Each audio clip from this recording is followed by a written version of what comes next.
मैं पुरुष हूँ, मैं स्त्री हूँ, ये देह भाव ही समस्त इच्छाओं को प्रकट करता है।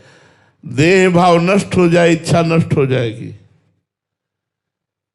देह शुद्धि विस्मरण हो जाए, भगवदानंद में डूब जाओगे।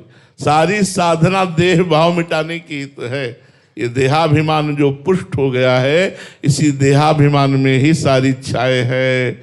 जब अपने को हमने पुरुष मान लिया, स्त्री मान लिया, तो 5 ज्ञानेंद्रिय, 5 कर्मेंद्रिय और मन ये तमाशा बना दिए हमारा।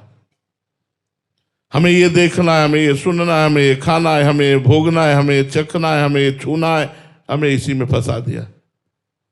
इच्छाएं किसकी प्रकट हो रही? भोगों की प्रकट हो रही। जो धन की इच्छा है, धन इसलिए कि उससे भोग मिलते हैं। अगर भोग न मिलते हो तो धन की कोई इच्छा ना हो।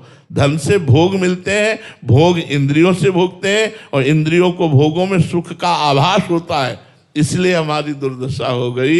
इसका प्रधान कारण देहाभिमान है। गुरु प्रसाद से, शास्त्रों के स्वाध्याय से, भगवान नाम जप से यदि देहाभिमान गलित होता चला जाए, शुद्ध ज्ञान प्रकट हो जाए, तो हम आप्त काम है। आप्त काम माने पूर्ण काम है। हमारे अंदर कोई इच्छा ही नहीं है। इतना अपार सुख हम में है, स्वयं मैं में है, कि हमें किसी और सुख की आकांक्षा ही नहीं है। हमारे प्रभु में इतना आनंद है कि हमें और किसी सुख की आकांक्षा नहीं। संसार में, त्रिभुवन में जितना सुख है, वो परमात्मा के सुख सिंधु के, एक बिंदु के, एक सीकर से पूरा त्रिभुवन आनंदित हो रहा है।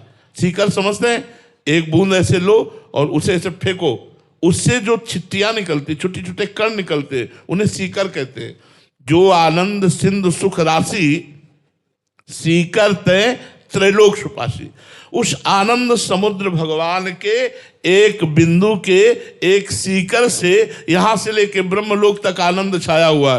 सोचो वो बिंदु और वो सिंधु कितना आनंदमय होगा, जिसका एक सीकर पूरे त्रिभुवन को समेटे हुए है। यदि हम संसार के भोगों का त्याग करके भगवदानंद की तरफ बढ़ें, तो फिर